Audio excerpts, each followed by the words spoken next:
Hello friends, स्वागत है आप सभी लोगों का लैब टेक्नीशियन स्टडी में। तो फ्रेंड्स, आज का हमारा मोस्ट इंपॉर्टेंट टॉपिक है लैब टेक्नीशियन या फिर लेबोरेटरी असिस्टेंट इंटरव्यूज़ एमसीक्यूज़। जो भी इंटरव्यू में ज़्यादा से ज़्यादा क्वेश्चंस पूछे जाते हैं मैंने सारे कवर करके रखे हैं, तो वीडियो को पूरा देखना है। अगर आप हमारे चैनल पर नए हैं तो चैनल को सब्सक्राइब जरूर करिएगा। वीडियो जो है 2 पार्ट में आएगा, पार्ट 1 और पार्ट 2 में। तो क्वेश्चन नंबर फर्स्ट है हमारा, what is the full name of MLT. MLT का पूरा नाम क्या है। ठीक है, तो ये हमारा एक क्वेश्चन होता है। कहीं कहीं जो इंटरव्यूअर रहता है वो कभी कभी ये पूछ लेता है कि आपने क्या किया हुआ है, तो वहाँ पे बोलते हैं डीएमएलटी या फिर एमएलटी या फिर बीएमएलटी। तो हमारा क्वेश्चन क्या है यहाँ पे, क्या है एमएलटी, यानी कि यहाँ पे पूछा गया है एमएलटी का पूरा नाम क्या है। तो एमएलटी का पूरा नाम क्या होता है, तो यहाँ पे आपके ऑप्शंस हैं medical laboratory technology, medical laboratory technician, medical lab technology या फिर मेडिकल लैब टेक। तो इसका राइट आंसर क्या हो जाएगा दोस्तों, एमएलटी का पूरा नाम क्या होता है, medical laboratory technology. Medical laboratory technology MLT का पूरा नाम होता है। तो याद करके रखिएगा, हो सकता है आपसे भी ये क्वेश्चन पूछा जाए। क्वेश्चन नंबर सेकंड है हमारा, which method to perform glucose estimation. Glucose आकलन करने की कौन सी विधि अपनाई जाती है। यानी कि जब भी हम ग्लूकोज का टेस्ट परफॉर्म करते हैं तो उसमें जो है हम किस मेथड से उसको हम परफॉर्म करते हैं। ये क्वेश्चन भी बहुत बार पूछा जाता है। आपके ऑप्शंस हैं जीओडी पीओडी मेथड, जैप्स मेथड या फिर डैम मेथड या फिर कैलकुलेटेड। तो ग्लूकोज को हम किस मेथड पे एस्टिमेट करते हैं, इसका राइट आंसर हो जाएगा option number A, GOD POD, glucose oxidase और ग्लूकोज पर ऑक्सीडेज। ठीक है, यहाँ पे और भी मेथड के नाम दिए गए हैं, जैसे कि जैप्स मेथड। जैप्स मेथड से जो है हम क्रेटिनाइन का एस्टिमेशन करते हैं। डैम मेथड से हम यूरिया का एस्टिमेशन करते हैं। यूरिया जो है एक प्रकार का ब्लड टेस्ट होता है, ठीक है, जिसको हम डैम मेथड से परफॉर्म करते हैं या फिर एस्टिमेट करते हैं। और एक दिया गया है कैलकुलेटेड। कुछ टेस्ट होते हैं जो हमारे कैलकुलेटेड होते हैं, जैसे एसजीओटी और एसजीपीटी रहता है, वो कैलकुलेटेड मेथड पे वर्क करता है या फिर कैलकुलेटेड मेथड से वैल्यूज़ दी जाती हैं। ठीक है, क्वेश्चन नंबर थर्ड है हमारा, full form of QC in laboratory.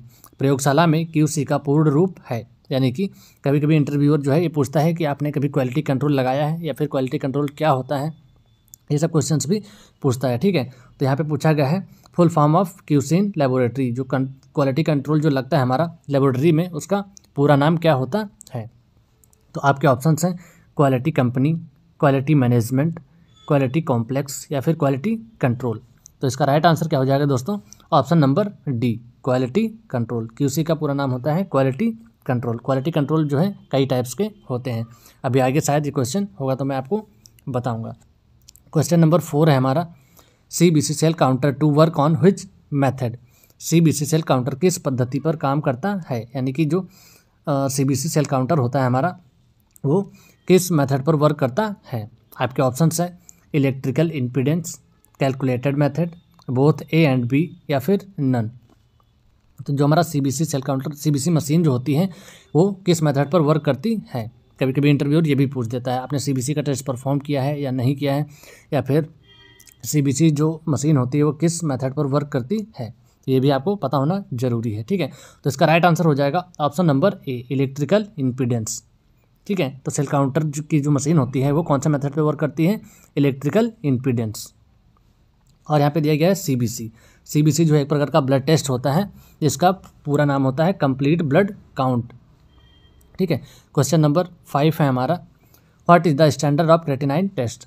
Creatinine परीक्षण का मानक क्या है। कभी कभी इंटरव्यूअर ये पूछता है कि आपने कभी क्रेटिनाइन का टेस्ट परफॉर्म किया है। अगर आपने पहले ही कभी कहीं काम किया होगा तो अगर आप दूसरी जगह इंटरव्यू देने जाएंगे तो वहाँ पे ये क्वेश्चन ज़रूर पूछा जाता है कि आपने कभी क्रेटिनाइन का टेस्ट परफॉर्म किया है, कैसे लगाते हैं। ठीक है, या फिर उसका जो कैलिब्रेटर होता है स्टैंडर्ड, उसकी वैल्यू क्या होती है। ठीक है, तो यहाँ पे ये पूछा गया है क्रेटिनाइन का स्टैंडर्ड की वैल्यू कितनी होती है, यानी जिससे हम मशीन को कैलिब्रेट करते हैं उसकी वैल्यू कितनी होती है। तो यहाँ पे आपके ऑप्शंस हैं 100 mg/dl, 8.0 mg/dl, 200 mg/dl या फिर 2.0 mg/dl।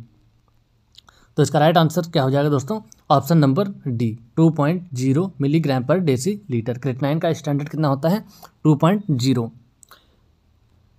बाकी जो यहाँ पे दिए गए हैं, एक हमारा दिया गया है 100 mg/dl, ये जो है ग्लूकोज का स्टैंडर्ड होता है। एंड देन नेक्स्ट दिया है 8.0 जो कि कैल्शियम का होता है, और 200 मिलीग्राम पर डेसीलीटर जो दिया गया है वो कोलेस्ट्रॉल का होता है। टीजी और कोलेस्ट्रॉल का स्टैंडर्ड कितना होता है, 200 मिलीग्राम पर डेसीलीटर। अगर नहीं समझ में आए तो वीडियो को पॉज करके लिख लीजिएगा। क्वेश्चन नंबर नेक्स्ट है हमारा, centrifuge machine to work on which method. Centrifuge machine किस विधि पर कार्य करती है। लेबोरेटरी में एक मशीन होती है जिसको बोलते हैं सेंट्रीफ्यूज मशीन।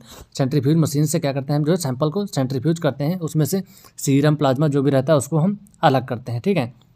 तो वो जो मशीन होती है वो किस मेथड पर वर्क करती है, ये क्वेश्चन में पूछा गया है। कभी कभी इंटरव्यूअर भी ये चीज़ पूछ लेता है कि सेंट्रीफ्यूज जो मशीन होती है वो किस मेथड पर वर्क करती है। तो आपके ऑप्शंस हैं flow cytometry, electrical impedance, gravitational force या फिर एलाइजा मेथड। तो इसका राइट आंसर हो जाएगा दोस्तों option number C, gravitational force. तो इसका राइट आंसर है ग्रेविटेशनल फोर्स। सेंट्रीफ्यूज मशीन जो होती है वो हमारी ग्रेविटेशनल फोर्स मेथड पर वर्क करती है। क्वेश्चन नंबर 7 है हमारा, what is the basic principle of micropipette. जो लेबोरेटरी में माइक्रोपिपेट होते हैं उसका मूल सिद्धांत क्या है। माइक्रोपिपेट जो होते हैं जिनसे हम सैंपल्स को या रेजेंट्स को निकालते हैं, ठीक है। तो उसमें ये पूछा गया है कि उसका बेसिक प्रिंसिपल क्या होता है, यानी कि उसका वर्क क्या होता है। तो आपके ऑप्शन है एयर डिस्प्लेसमेंट, लिक्विड डिस्प्लेसमेंट या फिर डिस्प्लेसमेंट या फिर नन। तो इसका राइट आंसर हो जाएगा दोस्तों option number A, air displacement. Air displacement के प्रिंसिपल पर जो है माइक्रोपिपेट वर्क करता है, ठीक है। तो माइक्रोपिपेट का मूल सिद्धांत क्या होता है, एयर डिस्प्लेसमेंट का, ठीक है। तो ये याद रखिएगा। क्वेश्चन नंबर 8 है हमारा, other name of leucocyte is. Leucocyte का अन्य नाम क्या है। ल्यूकोसाइट जो है एक प्रकार की क्या होती हैं, सेल्स होती हैं, ठीक है, जिनको हम अदर किस नाम से जानते हैं। ये जो है क्वेश्चंस में पूछा गया है। कभी कभी इंटरव्यूअर भी पूछ देता है कि ल्यूकोसाइट को हम और किस नाम से जानते हैं, बताइए, ठीक है। तो यहाँ पे आपके जो ऑप्शंस दिए गए हैं वो है erythrocyte, thrombocytes, white blood sales या फिर DLC, डिफरेंशियल ल्यूकोसाइट काउंट, ठीक है। तो इसका राइट आंसर क्या हो जाएगा दोस्तों option number C, white blood cells, यानी कि जिसे हम WBCs भी कहते हैं। ल्यूकोसाइट को क्या बोलते हैं, वाइट ब्लड सेल्स, यानी कि WBCs, ठीक है। तो ये याद रखिएगा, बहुत बार पूछा जाता है। और कहीं कहीं ये भी पूछ दिया जाता है, जैसे कि यहाँ पे दिया गया इरेथ्रोसाइट्स। इरेथ्रोसाइट्स को हम जो है और किस नाम से जानते हैं, ठीक है। तो इरेथ्रोसाइट जो होता है वो हमारा होता है RBC, यानी कि रेड ब्लड सेल्स को क्या बोलते हैं, इरेथ्रोसाइट्स। वहीं और ये दिया गया है थ्रोम्बोसाइट्स। थ्रोम्बोसाइट्स यानी कि थ्रोम्बोसाइट्स किसको बोलते हैं, प्लेटलेट्स को। प्लेटलेट्स जो होती हैं उसको हम क्या बोलते हैं, थ्रोम्बोसाइट्स दूसरे नाम से, ठीक है। तो सभी याद करके रखिएगा। क्वेश्चन में इंटरव्यूअर जो कोई भी क्वेश्चन वहाँ से पूछ सकता है, ठीक है। क्वेश्चन नंबर 9 है हमारा, cell counter is used for. Cell counter का उपयोग किसके लिए किया जाता है। तो आपके ऑप्शंस हैं platelet count, HB estimation, differential count of WBC या ऑल ऑफ द एबोव। तो इसका राइट आंसर क्या हो जाएगा दोस्तों option number D, all of the above. जो सेल काउंटर होता है, सेल काउंटर की मशीन जो होती है उसमें जो है platelet count, HB estimation, differential count of WBC सभी का एस्टिमेशन किया जाता है, ठीक है। तो इसका राइट आंसर हो जाएगा ऑल द एबोव। इंटरव्यूअर वहाँ पर जो है ये भी क्वेश्चन कर सकता है कि सेल काउंटर मशीन में कौन कौन से टेस्ट परफॉर्म होते हैं। तो आपको ऐसे टेस्ट बताने हैं जैसे जो हमारे CBC के अंतर्गत आते हैं, जैसे haemoglobin, WBC, RBC, platelets, MCV, MCH, MCHC, बहुत सारे पैरामीटर्स हैं जो कि सेल काउंटर की मदद से जो है उसका एस्टिमेट करते हैं, ठीक है। तो क्वेश्चन नंबर 10 है हमारा, which among following is nuclear stain. निम्नलिखित में से कौन सा परमाणु दाग है। तो कभी कभी इंटरव्यूअर ये पूछता है कि न्यूक्लियर स्टेन जो है किस चीज़ से मिलकर बना रहता है, ठीक है। तो आपके ऑप्शंस हैं eosin, hematoxylin, both A and B या फिर नन। तो इसका राइट आंसर हो जाएगा दोस्तों option number C, both A and B। Nuclear stain जो रहता है वो हेमेटॉक्सिलिन और ईओसिन से मिलकर बना होता है, ठीक है। तो ये याद रखिएगा। क्वेश्चन नंबर 11 है हमारा, stain used for calcium is. Calcium के लिए प्रयुक्त दाग है। कैल्शियम के लिए प्रयुक्त दाग कौन सा है, ठीक है। तो यहाँ पे आपके ऑप्शंस हैं वॉन कोसा, H&E, जिम्सा या फिर GMS। तो इसका राइट आंसर हो जाएगा दोस्तों ऑप्शन नंबर ए, वैन कोसा। कैल्शियम के लिए जो है वैन कोसा स्टेन यूज की जाती है। क्वेश्चन नंबर 12 है हमारा, which is fungal stain. Fungal दाग कौन सा है। आपके ऑप्शंस हैं GMS, पैस, बोथ या फिर नन। तो इसका राइट आंसर हो जाएगा दोस्तों option number C, both. GMS और पैस स्टेनिंग दोनों फंगल के लिए की जाती हैं, ठीक है। पैच स्टेनिंग क्या होती है? पैच स्टेनिंग का फुल फॉर्म होता है, देखिए सबसे पहले PAS को समझते हैं। PAS होता है हमारा पिक्रिक एसिड स्किफ, जो कि फंगल सेल वॉल को, फंगल की जो सेल वॉल होती है उसको डिटेक्ट करता है, ठीक है। तो जब भी हम माइक्रोस्कोप में देखते हैं तो वो पिंक कलर का शो होता है पैच स्टेनिंग में, ठीक है। दूसरा है हमारा GMS स्टेनिंग। GMS स्टेनिंग जो होता है उसको हम बोलते हैं गोमरोज मेथामाइन सिल्वर स्टेन बोलते हैं, ठीक है। ये जो हमारे फंगल और ईस्ट के लिए किया जाता है, फंगल और ईस्ट की आइडेंटिफिकेशन के लिए किया जाता है। तो ये स्टेन जो है जब भी हम माइक्रोस्कोप में देखते हैं तो उसमें जो है हमें ग्रे और ब्लैक कलर के जो दिखाई देते हैं, जो भी हमारे फंगल्स होते हैं या फिर ईस्ट जो होते हैं वो ग्रे और ब्लैक कलर का दिखाई देता है, ठीक है। नेक्स्ट क्वेश्चन है हमारा, other name of platelets is, platelets का अन्य नाम है। ये क्वेश्चन जो है मैंने अभी रिपीट किया था इससे पहले वाले क्वेश्चंस में, ठीक है। तो यहाँ पे आपके ऑप्शंस दिए गए हैं, इरेथ्रोसाइट्स, ल्यूकोसाइट्स, थ्रोम्बोसाइट्स या फिर नॉन ऑफ दीज। तो प्लेटलेट्स का दूसरा नाम क्या होता है? कभी कभी इंटरव्यू ये क्वेश्चन पूछता है, जहाँ भी आप जाएंगे, छोटी लैब में जाएँ या फिर बड़ी लैब में जाएंगे इंटरव्यू के लिए, तो वहाँ पे ऐसे कॉमन छोटे छोटे क्वेश्चंस जरूर पूछे जाते हैं। तो यहाँ पे पूछा गया प्लेटलेट्स का अदर नाम क्या है, तो इसका राइट आंसर हो जाएगा दोस्तों option number C, thrombocytes. Platelets को हम अन्य किस नाम से जानते हैं? Thrombocytes, leucocytes WBC, erythrocytes RBC, ठीक है। तो सभी जो है जानना बहुत ज़रूरी है। अगर आप लैब टेक्नीशियन हैं या फिर लैब असिस्टेंट की तैयारी कर रहे हैं तो ये सभी चीज़ें जानना आपके लिए बहुत ज़रूरी है, ठीक है। बढ़ते हैं नेक्स्ट क्वेश्चन। क्वेश्चन नंबर 14 है हमारा, which of the following is not related to heart attack. निम्नलिखित में से कौन सा हृदय घात से संबंधित नहीं है? ऑप्शंस दिए गए इनमें से कौन सा जो है elevated blood pressure, high cholesterol, decrease HB या फिर मैरेस्मस। तो इसमें से कौन सा एक ऐसा ऑप्शन है जो हृदयघात से संबंधित नहीं है?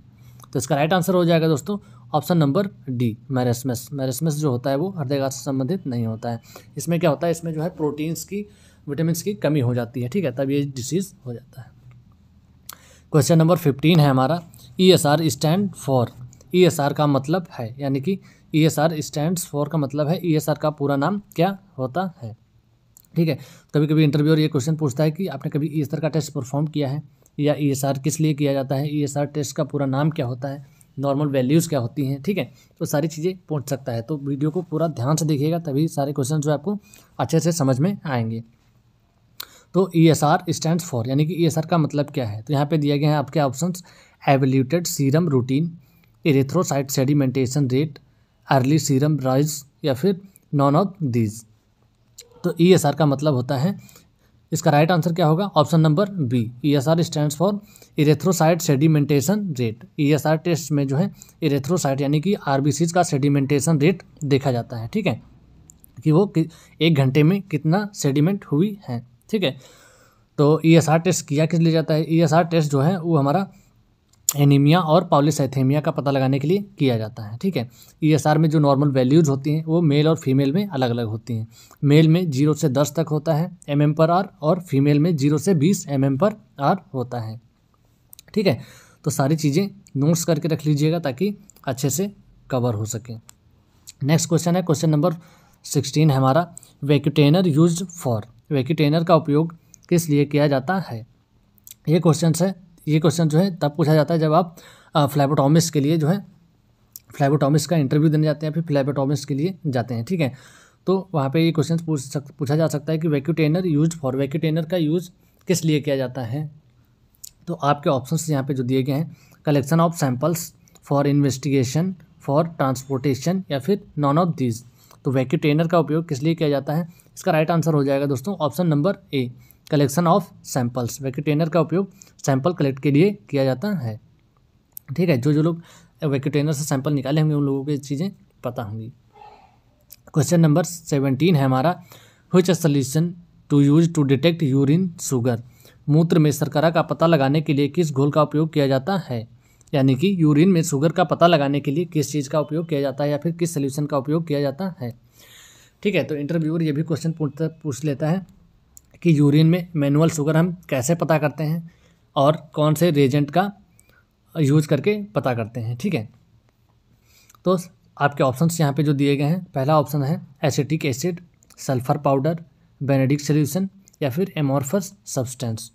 तो यूरिन में शुगर का पता लगाने के लिए किस रिएजेंट का उपयोग किया जाता है? आपके ऑप्शंस है, राइट आंसर है इसका option number C, Benedict solution, जिसको हम बोलते हैं बेनेडिक्ट सॉल्यूशन। ठीक है, तो यूरिन में शुगर का पता लगाने के लिए बेनेडिक्ट सॉल्यूशन का उपयोग किया जाता है।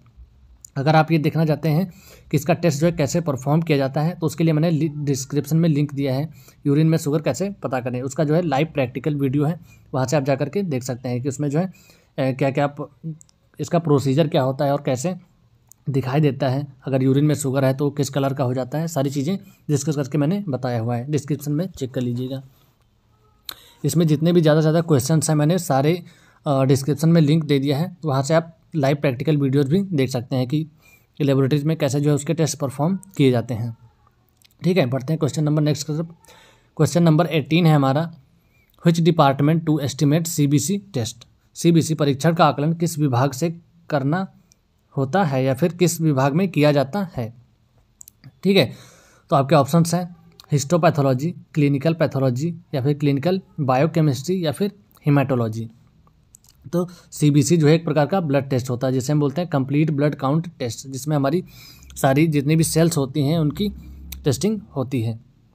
ठीक है, तो उसका टेस्ट जो है हम किस डिपार्टमेंट के अंडर में करते हैं, ये क्वेश्चन में पूछा गया है। ठीक है, तो ये इंटरव्यूअर भी कभी कभी पूछ देता है कि सीबीसी का टेस्ट जो है किस डिपार्टमेंट में परफॉर्म करते हैं। ठीक है, तो यहाँ पे इसका राइट आंसर हो जाएगा दोस्तों option number D, haematology. Haematology के अंतर्गत बहुत सारे टेस्ट आते हैं। ठीक है, तो उनमें से एक सीबीसी टेस्ट होता है जो हमारा हिमेटोलॉजी के अंतर्गत एस्टिमेट किया जाता है। ठीक है, सीबीसी। देन नेक्स्ट है हमारा हिस्टोपैथोलॉजी। हिस्टोपैथोलॉजी के अंतर्गत हमारी जो बायोप्सीज रहती हैं, बायोप्सीज के सैंपल, बायोप्सी ऑटोप्सीज के सैंपल, उसका एस्टिमेशन किया जाता है।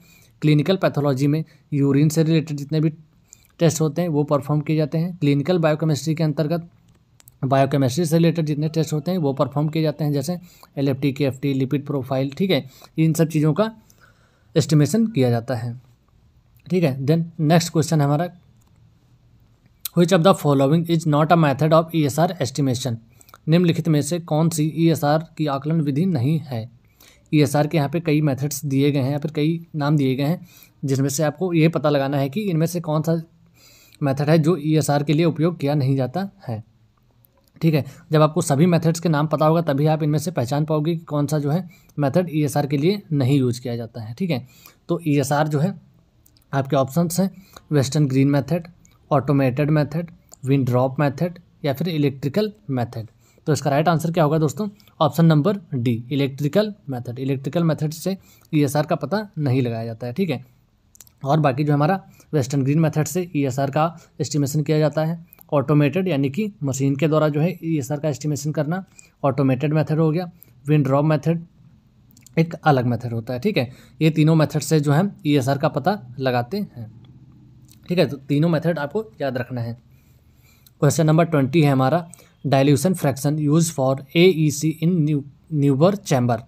न्यूबर कक्ष में AEC के लिए प्रयुक्त तनुकरण अंश है, यानी कि जो भी AEC टेस्ट जो होता है हमारा, AEC टेस्ट होता है एब्सोल्यूट इस्नोफिल काउंट टेस्ट, एक प्रकार का ब्लड टेस्ट होता है जिसमें हम एब्सोल्यूट इस्नोफिल काउंट की टेस्टिंग करते हैं। ठीक है, तो उसका एक डाइल्यूशन बनता है।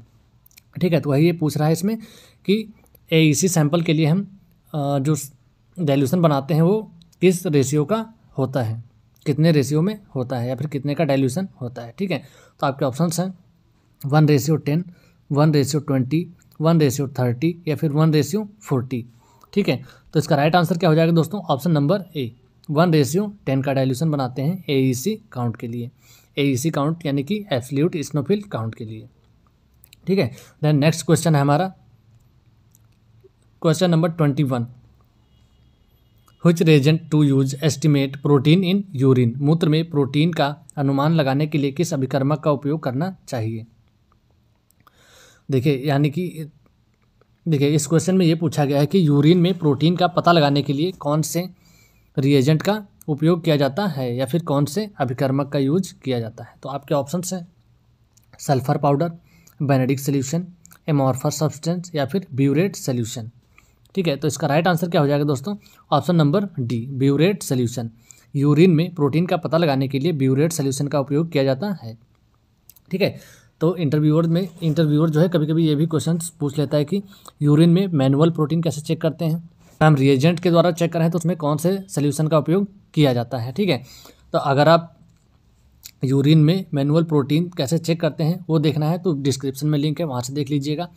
और दूसरा, यूरिन में प्रोटीन चेक करने के लिए ब्यूरेट सोल्यूशन का उपयोग किया जाता है। ठीक है, तो याद रखिएगा ब्यूरेट सोल्यूशन, यूरिन में प्रोटीन चेक करने के लिए ब्यूरेट सोल्यूशन का उपयोग किया जाता है। ठीक है, बढ़ते हैं नेक्स्ट क्वेश्चन का। क्वेश्चन नंबर 22 है हमारा, FNAC stands for or full name of FNAC test. FNAC का पूर्ण नाम क्या है?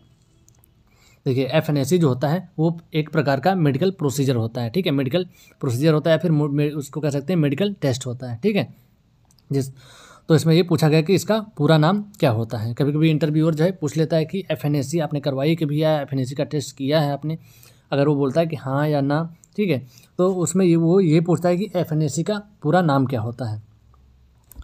तो आपके ऑप्शंस दिए गए यहाँ पे, fine needle aspiration cytology, fine knife attend cytology, factor number activity count, या फिर नॉन ऑफ द एबव। तो इसका राइट आंसर क्या हो जाएगा दोस्तों? FNAC का पूरा नाम होता है fine needle aspiration cytology, fine needle aspiration cytology.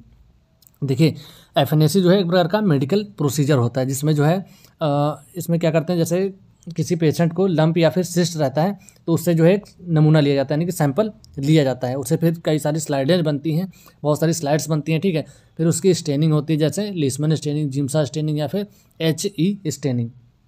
ठीक है, तो इन सब की स्टेनिंग होती है, फिर उसके बाद उसकी माइक्रोस्कोपी होती है। माइक्रोस्कोपी में इन्फेक्शन या फिर कैंसर से रिलेटेड चीज़ों को डायग्नोज किया जाता है। ठीक है, FNAC कहाँ कहाँ का होता है, जैसे किसी का थायराइड बढ़ा हुआ रहता है तो वहाँ से FNAC होता है, या फिर लिम्फ नोड बढ़े हुए हैं, सलाइवरी ग्लैंड बढ़ी हुई है, फिर ब्रेस्ट में किसी को मान लो सिस्ट हो जाता है या गांठ टाइप में पड़ जाता है, नेक में होता है। ठीक है, तो बहुत जगह जो है सिस्ट बन जाता है, जिसके लिए जो है FNAC टेस्ट परफॉर्म कराया जाता है। ठीक है, क्वेश्चन नंबर 23 है हमारा, फुल फॉर्म ऑफ LJC, यानी कि LJ का पूर्ण रूप क्या होता है? तो आपके ऑप्शंस यहाँ पर दिए गए हैं, लीवेज जेनिंग चार्ट, या फिर Levey ginning control, लीवेज ginning graph, या फिर लीवेज जेनिंग कैलिब्रेशन। तो LJC का पूरा नाम क्या होता है? तो इसका राइट आंसर होता है option number A, Levey Jennings chart. LJC का पूरा नाम होता है लीवेज जेनिंग चार्ट। ठीक है, तो कभी कभी इंटरव्यूअर ये पूछ देता है कि आपने LJ के बारे में कुछ बताइए, या फिर LJ चार्ट क्या होता है उसके बारे में बताइए, LJ चार्ट होता क्या है उसके बारे में बताइए। ठीक है, तो सबसे पहले LJ का फुल फॉर्म होता है लीवेज जेनिंग चार्ट। ठीक है, और ये होता क्या है, जैसे नीचे मैंने यहाँ पे दिया है notes, a Levey Jennings chart is a graph that quality control data is plotted. ये जो है एक प्रकार का क्वालिटी कंट्रोल डाटा को प्लॉट करता है। ये जो है देखिए साइड में जो दिया गया है वो एक चार्ट है। ठीक है, ऊपर में +3s तक है और नीचे में -3s तक है, तो एक हमारा मीन वैल्यू दिया गया है। ठीक है, तो इसमें ये कहा गया है कि लीवेज जेनिंग चार्ट जो है एक प्रकार का क्वालिटी डाटा जो है प्लॉट करता है विजुअल इंडिकेशंस में। ठीक है, whether a laboratory test is working well, अगर हमारे जो टेस्ट परफॉर्म किए जाते हैं उनकी जो रीडिंग्स आती हैं वो सही है या नहीं सही है। ठीक है, उसके लिए जो है ये लीवेज जेनिंग चार्ट का उपयोग किया जाता है। ठीक है, तो लीवेज जेनिंग चार्ट में जो ये आपको छोटे छोटे डॉट्स दिख रहे हैं ब्लू कलर या ब्लैक कलर में, इनको बोलते हैं वेस्टगार्ड रूल्स। ठीक है, वेस्टगार्ड रूल्स। तो क्वालिटी कंट्रोल जो लगता है वो हमारा इसी के आधार पर वर्क करता है, मीन +1 और मीन -1s। ठीक है, तो इन दोनों के बीच में ही जो भी हमारा कंट्रोल लगाया जाता है उनकी वैल्यूज जो है इनके बीच में ही रहनी चाहिए। जो भी ये जो है हमेशा बायोकेमिस्ट्री में उपयोग किया जाता है। बायोकेमिस्ट्री की जो मशीन्स होती है उसमें आपको देखने को मिलेगा, फुली ऑटोमेटेड जो मशीन होती है उसमें जो है आपको लीवेज जेनिंग चार्ट देखने को मिलेगा कुछ इसी प्रकार से। ठीक है, तो जब भी हम बायोकेमिस्ट्री मशीन में जो है कंट्रोल या फिर कैलिब्रेशन परफॉर्म करते हैं तो उसमें जो है लीवेज जेनिंग चार्ट सभी अलग अलग पैरामीटर्स का एक अलग अलग लीवेज जेनिंग चार्ट बन के दिखाई देता है। ठीक है, कुछ इसी प्रकार से। क्वेश्चन नंबर नेक्स्ट है हमारा, internal quality control evaluation carried by, आंतरिक गुणवत्ता नियंत्रण मूल्यांकन किसके द्वारा किया जाता है? आपके ऑप्शंस हैं करेक्शन, कैलिब्रेशन एंड इंस्पेक्शन, या फिर Levey Jennings charts, internal quality control, या फिर none of these. Internal quality control evaluation carried by, यहाँ पे क्या पूछा गया है कि इंटरनल क्वालिटी कंट्रोल जो होता है वो किसके द्वारा सही या फिर गलत जो है आंतरिक गुणवत्ता नियंत्रण किया जाता है। ठीक है, तो इसका राइट आंसर हो जाएगा हमारा option number B, Levey Jennings chart. Levey Jennings chart के द्वारा ही जो है हम क्वालिटी कंट्रोल को मतलब क्या करते हैं, एवेल्यूट करते हैं कि ये जो है इसका रीडिंग्स जो आएंगी वो सही हैं या गलत हैं। ठीक है, क्वेश्चन नंबर 25 है हमारा, most of biochemistry reagents required temperature reagent for storage. अधिकांश जैव रसायन अभिकर्मों को भंडारण के लिए तापमान सीमा की आवश्यकता होती है।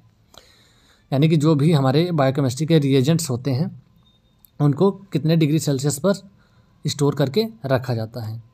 तो आपके ऑप्शंस हैं 10 degree Celsius, 2 to 8 degree Celsius, या फिर 32 डिग्री सेल्सियस, या फिर ऑल ऑफ द एबोव।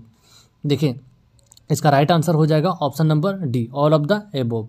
ठीक है, बायोकेमिस्ट्री के कुछ बहुत सारे ऐसे रिएजेंट्स होते हैं जिनको हम 10 डिग्री में रखते हैं, कुछ रिएजेंट्स होते हैं जिनको हम 2 से 8 डिग्री में रखते हैं, और कुछ रिएजेंट्स को 32 डिग्री सेल्सियस पर भी रखते हैं। ठीक है, तो ये भी आपको पता होना चाहिए कि बायोकेमिस्ट्री के रिएजेंट्स जो हैं कितने डिग्री मतलब कितने डिग्री में स्टोर करके रखते हैं। तो अगर इंटरव्यूअर पूछता है कि बायोकेमिस्ट्री के रिएजेंट्स को कितने डिग्री में स्टोर करके रखते हैं, तो आपको कैसे बताना है कि देखिए बहुत सारे बायोकेमिस्ट्री के रिएजेंट्स होते हैं जिनको हम 10 डिग्री या फिर 2 से 8 डिग्री या फिर 32 डिग्री के सेल्सियस में रखते हैं। तो यहाँ पे आपको तीनों आंसर्स बताना है। ठीक है।